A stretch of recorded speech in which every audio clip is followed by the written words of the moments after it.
Welcome, ladies and gentlemen, and everybody in between. You know what it is. You know who it would be. Intellect, the one and only homie. You know what it is. Don't be confused. Yeah, and let's get into it. Canelo Alvarez, the biggest hype job in boxing. All right, first and foremost, I'm Latino, so I don't want to hear any of this BS that people like Dante's Boxing Nation get when they criticize someone like Canelo. This is strictly on the merits of his boxing. So let's get into it. As far as his record, he really didn't fight anybody legitimate, which makes sense when you're building up a fighter. But he didn't really fight anybody legitimate until like his 40th fight. He fought people like George Juarez, who was 3-5, and that's the guy he has to draw against. It was earlier in his career, but still, it's not a good look.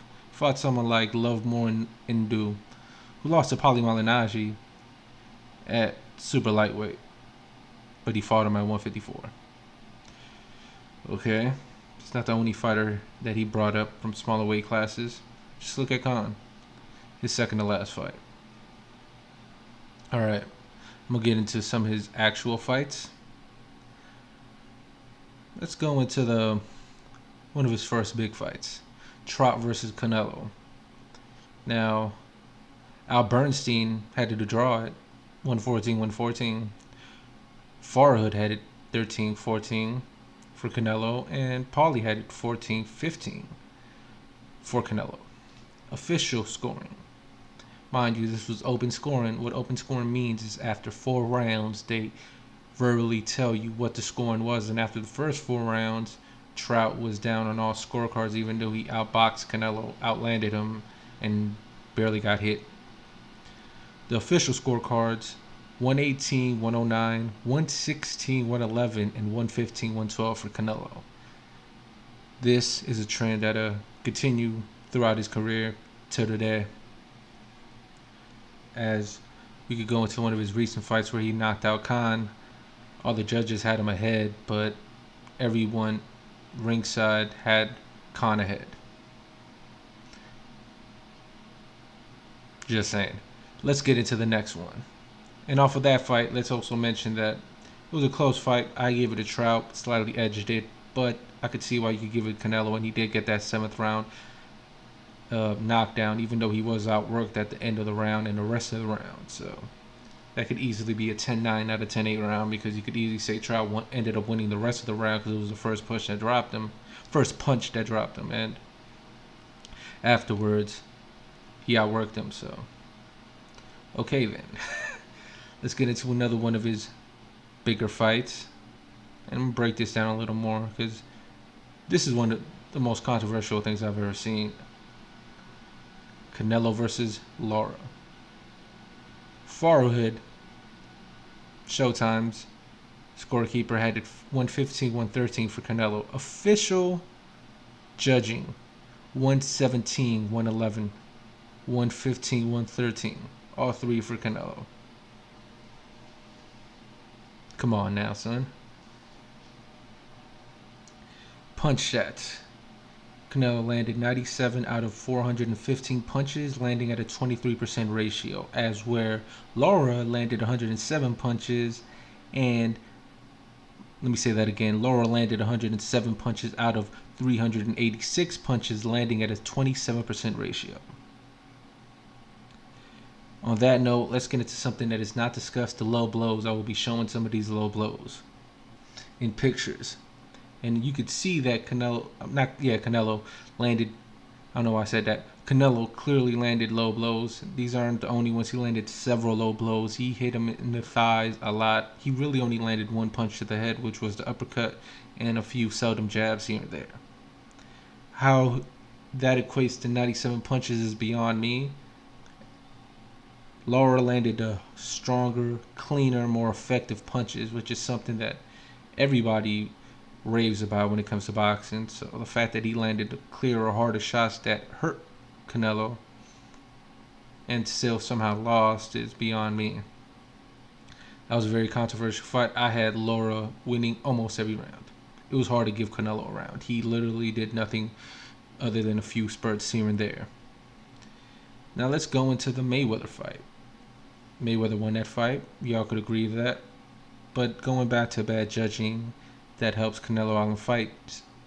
That helps Canelo out in fights. One of the judges actually had to fight a draw. If you saw the fight and gave more than one round to Canelo, you do not know anything about boxing and you need to leave it alone. This is not for you, bruh. So let's go into Canelo and Cotto. Canelo and Cotto, the official scoring was 117, 111, 119. One round, 119 to 109 and 118 to 110. Cotto outlanded him. Cotto outworked him. Canelo was just bigger and landed more moving punches, but didn't actually land more and wasn't effective and was getting outboxed and outworked throughout almost every round. It was a close fight. I edged Cotto by a round or two. So let's get this straight. This guy is supposed to be the next superstar. Most of his big fights are controversial. We could agree to that. You could say he won. Sorry about my phone. You could say he won or he lost, but you can't say it's not controversial when a lot of people are always saying that he has bad judging, giving him fights that he doesn't deserve. And he also cherry picks a lot of smaller fighters. Let's get into what he's doing currently. He dropped the middleweight belt, which he fought Cotto for. So brave to fight Cotto, a natural 140 guy who moved to 147 and is fighting at 154 in the later parts of his career. But he is unwilling to fight Gennady Golovkin, who would bring him more money than any other fight. Definitely more than the Liam Smith fight that he just fought and got a title that was vacated. And let's speak on that title. That title was, I think I'm saying his name correct, Andrade, who called Canelo a bitch. Exact words, like he called him a bitch. Paraphrasing the exact phrase he put it, but he's a bitch is something that came out of his mouth. Canelo never responded to him.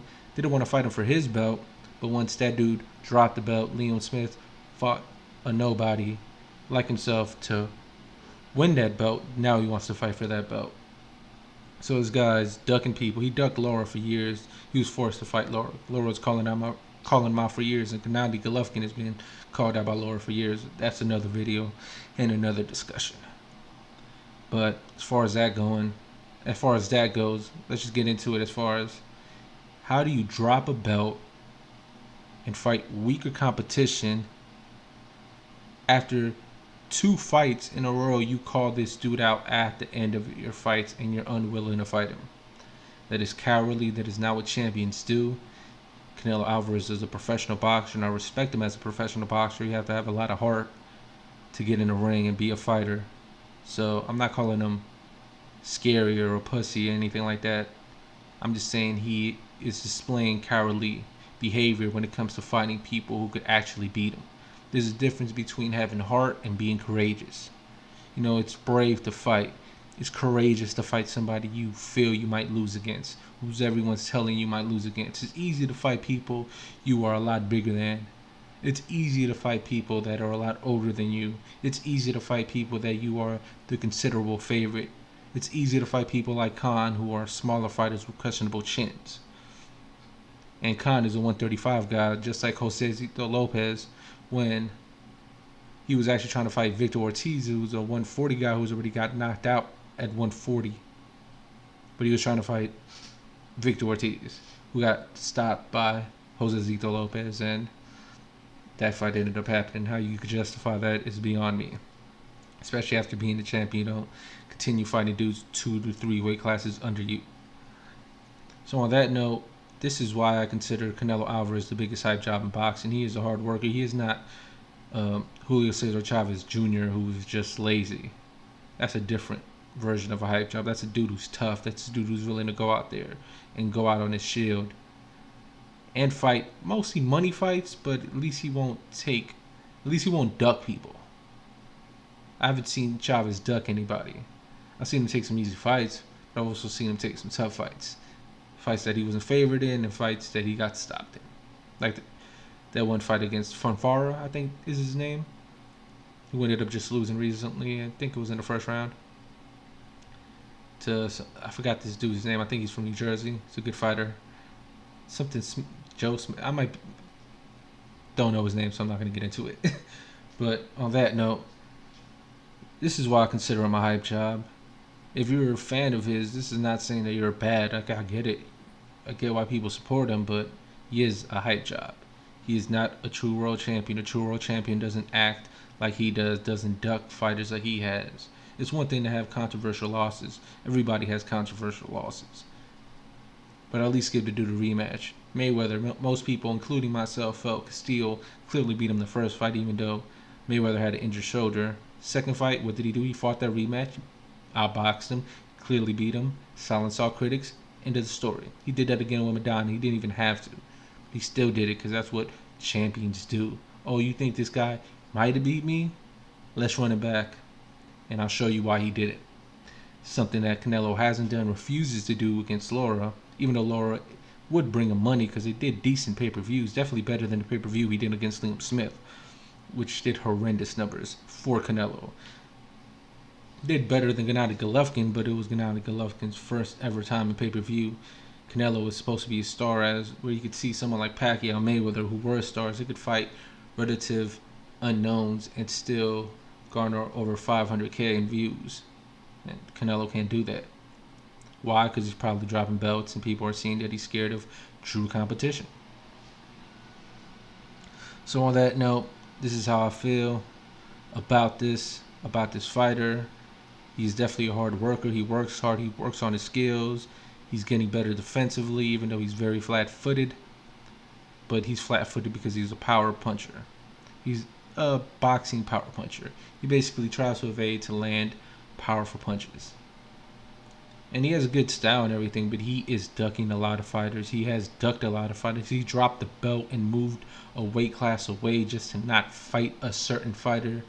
That is shameful. World champions don't do that. World champions don't act like that. If you don't want to fight the dude, just say, hey, dude's in a bigger weight class. I don't fight at that weight class. Say that. That's it. End of discussion. Okay. Yeah. You don't want to move up in weight because you're fighting at your weight class? Great. There's plenty of people in his weight class anyway.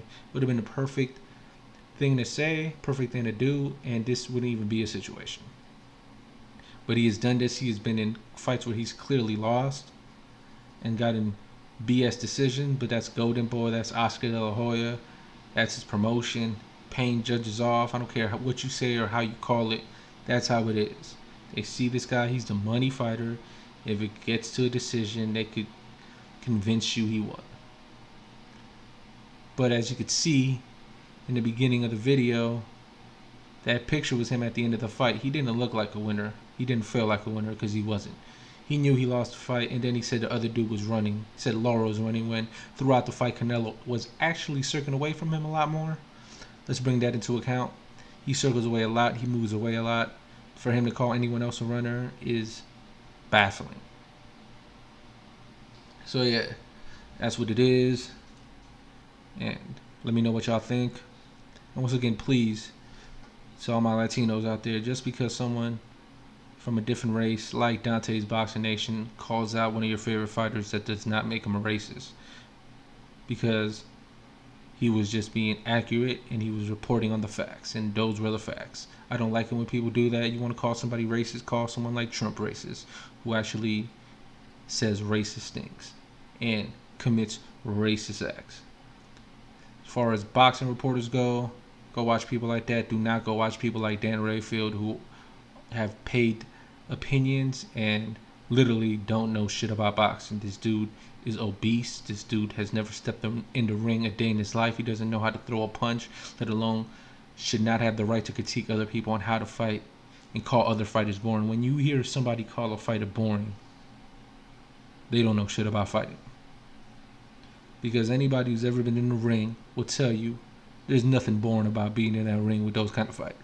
It is very exciting. I understand it's not the most exciting thing to watch if you know what you're watching.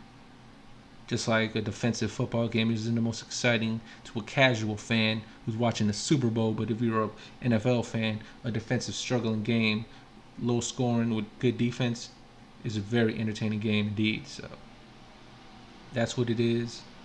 That's what it's gonna be. So this is Intellect once again signing off. We'll come out with more videos. Like I said, I don't dislike Canelo. This is nothing personal. This is what I have seen. I have fought.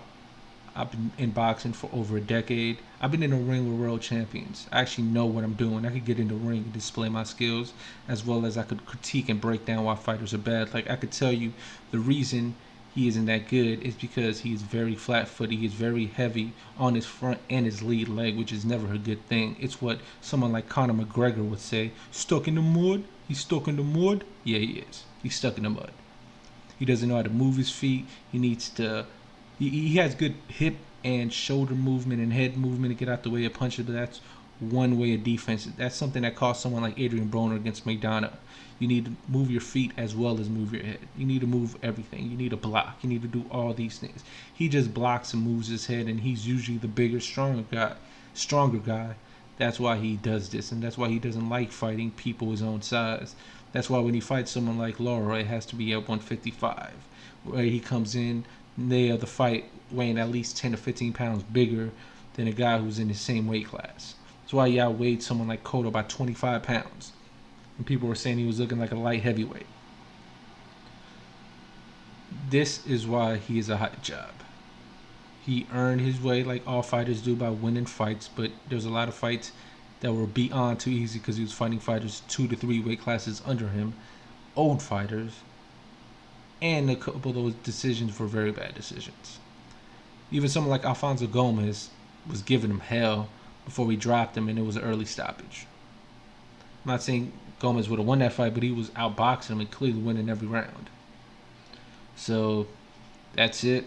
It's the video. Said it once, but I'll say it again because got into a little rant right there. So yeah, please do not call people who critique fighters racist when they actually have views, when they give you reasons, when they give you points, when they break down skill wise, fight wise, decisions that they've made on why they are bad fighters or why they're overhyped. Okay? When someone just labels a fighter boring, that's when you should critique that person. That's when you be like, why is he boring? Why isn't someone who's fighting him making an exciting fight? Because you could go look at Cotto versus Mayweather. Call Mayweather a boring fighter all you want. That's an exciting fight. Go watch it. And it was one of his last fights too. It was later on in his career. He's naturally a 130 guy, a 135 guy. And that's weight classes where he was knocking everybody out and nobody wanted to fight him. So he had to move up way up in weight to where he doesn't even cut weight. He's just walking around naturally at that weight. You understand that most fighters have come in 20, 30 pounds above the weight class that they fight at. They train to get to 10 or 15 pounds of that weight, then cut all that weight in a day or two, then rehydrate it all back. Someone like Pacquiao and Mayweather don't do that. They literally eat what they want and train hard and just come in with what they weigh, and that's why they have amazing performances, especially later on in their career against great fighters. So if you agree with this, tell me why. If you didn't, I don't care. Tell me why, and we could have a discussion. And please, discussions, not arguments. Do not critique me as a person because you don't like what I'm saying. Critique the words and my opinion, and we could have a discussion. We don't have to agree, but we could have a discussion like adults. If you come in here to argue like a child, you'll get treated like a child, and you'll get ignored like a child. Thank you. Have a good day, ladies and gentlemen, and everybody in between. It's Intellect. You know what it is. Have a good one.